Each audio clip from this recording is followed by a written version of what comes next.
प्रक्रिया भाग 1 याच्या पुढच्या विभागामध्ये प्रवेश करतो. चला तर आता आपण बघणार आहोत स्पष्टीकरण अजून विस्तृत. खाली एक चित्र आपल्याला दिसतंय, बरोबर. तर कायिक विदारण हे मुख्यतः खालील कारणामुळे घडून येते: तापमान, दहिवर, स्फटिकांची वाढ, दाबमुक्ती आणि पाणी. आणि आता तापमान, पहिला मुद्दा स्पष्ट करू.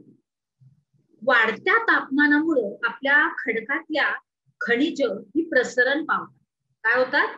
प्रसरण पावतात. आणि मग जेव्हा तापमान कमी झालं की ती काय होतात? आकुंचन पावतात. आणि मग अशा सतत अशा या आकुंचन आणि प्रसरण आकुंचन या खडकामधील कणामध्ये ताण निर्माण होतो. आणि मग खडकातील प्रत्येक खनिजांचा हा तापमानाच्या फरकास दिलेला प्रतिसाद हा वेगवेगळा असतो, बरोबर. कधी कमी त्याचं आकुंचन प्रसरण पाहून काय होतं, कमी जास्त करून त्याच्यामध्ये तापमानाला हा खडक प्रतिसाद देत असतो, तो वेगवेगळा असतो. मग काही खनिज असतात की जास्त प्रमाणात प्रसरण पावतात, तर काही खनिज जी असतात ती कमी प्रमाणामध्ये प्रसरण पावतात. आणि त्याच्यामुळं खडकातील कणामध्ये निर्माण होणारा हा ताणही कमी जास्त असा असतो. मग त्याचा परिणाम काय होतो, तर खडकांना तडे जातात, खडक फुटतात. आणि ज्या प्रदेशामध्ये दैनंदिन तापमान कक्षा ही खूप जास्त असते तेथे असं विदारण हे मोठ्या प्रमाणावर होत असतं. मग तो कोणता प्रदेश, तर तो प्रदेश आहे उष्ण वाळवंटी प्रदेश. कोणता? उष्ण वाळवंटी प्रदेश. पुढे बघूया, दहिवर. जेव्हा पाणी गोठतं तेव्हा त्याचा आकारमान हा वाढतो, हे आपल्याला माहिती आहे. तुम्हाला सुद्धा माहिती आहे आणि मला सुद्धा माहिती आहे. जेव्हा पाणी गोठल्यावर त्याचा आकारमान हा वाढतो. मग ज्या प्रदेशामध्ये तापमान हे काही काळपर्यंत 0°C पेक्षा कमीच असतं तेथील खडकामध्ये त्यांच्या जे तडे असतात त्याच्यामध्ये साठलेलं पाणी गोठल्यावर त्यांचा काय होतो? बर्फ होतो, बरोबर. इथं पाणी साठतं तर ते काय, त्याचं पाणी जेव्हा 0°C होतं तेव्हा तिथलं ते पाणी गोठतं आणि त्याचा काय होतो? बर्फ तयार होतो. मग त्याचा आकारमान काय होतं? वाढतो. मग त्याच्यामुळं त्या खडकांमध्ये ताण तणाव निर्माण होतो. कसा होतो? ताण निर्माण होतो. आणि मग ते खडक काय होतात? छिन्न भिन्न होऊन फुटतात. काय होतात? फुटतात. मग रासायनिक घटकांची विद्राव्यता आणि स्फटिकांची वाढ. तर समुद्र किनाऱ्यावर जेथे खडकाळ भाग असतो तेथे खडकातील विद्राव्य घटक हे त्याच्यामध्ये मिसळले जातात. त्याच्यामुळे काय होतं की त्या खडकामध्ये छोट्या आकाराची अशी छिद्र तयार होतात. ते बघा दिसत आहेत आपल्याला, बरोबर. मग हा द्रवीकरणाचा परिणाम आहे. कशाचा? द्रवीकरणाचा. मग अशा या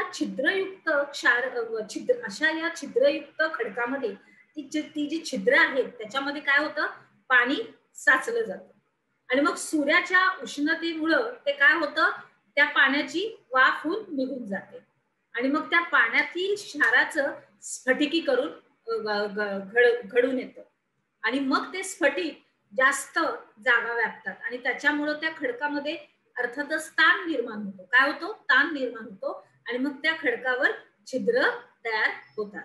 आणि मग परिणाम काय होतो की खडकाचा जो पृष्ठभाग असतो तो मधमाशाच्या पोळ्यासारखा दिसायला लागतो. कसा दिसायला लागतो? मधमाशाची पोळं असतात ना, तसा दिसायला लागतो.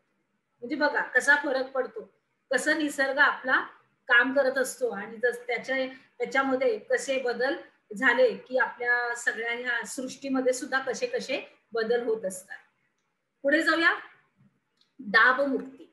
मग आता ह्याच्यामध्ये काय आहे, तर खडकामध्ये जेव्हा ताण केवळ तापमान आणि स्फटिकांची वाढ आणि पाणी गोठणं या क्रियामुळेच निर्माण होतो असं नाही.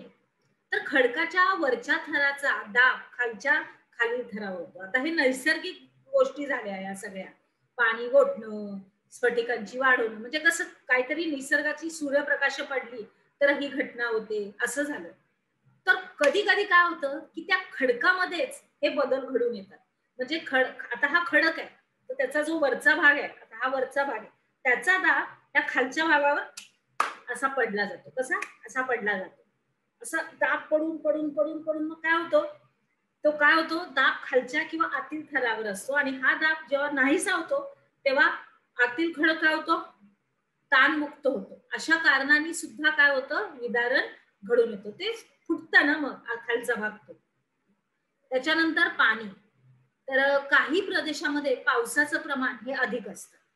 मग अशा प्रदेशामध्ये केवळ पाणी मुरल्यामुळेच काही खडकांचं विदारण घडून येतं. पाणी आतमध्ये जातं खडकाच्या आत आत आत आत आणि मग काय होतं, खडकाचं विदारण होतं. खडक अर्थातच विरघळणार, मग काहीतरी माती होणार. बघूया पुढे. उदाहरणार्थ वालुकाश्म, पिंडाश्म इत्यादी खडक. हे खडक केवळ वाळूचे कण एकत्र येऊन व त्यावर दाब पडल्याने तयार होतात आणि मग चिखलासारख्या पदार्थांनाही वाळूचे कण एकत्र येऊ शकतात.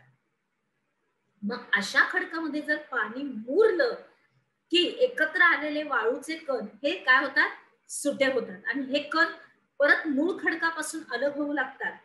हे कणात्मक असं विदारण असतं, कणात्मक. बरोबर? बघा चित्र आहे उजव्या बाजूला, आलं लक्षात? चला पुढे जाऊया. काही वेळेस तापमान आणि पाणी हे दोन्ही घटक विदारणास कारणीभूत असतात. म्हणजे तापमान भिन्नतेमुळे खडकाचं आकुंचन प्रसरण, आकुंचन प्रसरण, आकुंचन प्रसरण हे होऊन होऊन काय होतं, त्यामधली जोड किंवा तडे हे रुंदावतात, जरा वाढतात आणि त्यात पाणी साचून खडकांचे मोठे खंड एकमेकांपासून विलग होतात, फुटतात ते खडक अर्थात आणि एकमेकांपासून वेगळे वेगळे होतात. या विदारणाला खंड विखंडन असं म्हणतात. आता रासायनिक काय प्रयोग आहे तो बघूया आपण. एका ग्लासामध्ये थोडे पाणी घेऊन त्यात 2-3 खडूचे तुकडे टाकायचे. दुसऱ्या दिवशी जर निरीक्षण केलं तर खालील प्रश्नांची उत्तरे लिहायची. पाण्याचा रंग बदलला का? खडूंचं काय झालं? आपल्या वहीमध्ये अर्थातच विद्यार्थी मित्रांनो तुम्ही याची नोंद करून ठेवायची आहे. आलं लक्षात? चला पुढे जाऊया. आपण काय शिकलो? चूक की बरोबर ते लिहा. चुकीची विधानं दुरुस्त करून घ्या. तर अपपर्णातून जांभा खडकाची निर्मिती होते आणि खडकांचा चुरा किंवा भोगा होणे हे विदारण होय. जर का एकच प्रश्न हा वारंवार दुसऱ्या पण उपकरणात आला तर घाबरून जायची गरज नाहीये. हा सरावाचा म्हणजेच उजळणीचा प्रकार आहे. बरोबर? ही उजळणी होऊन सराव होऊन तुम्ही अजून पक्के होणार आहात आपल्या अभ्यासात. बरोबर? चला तर मग पुढे जाऊया.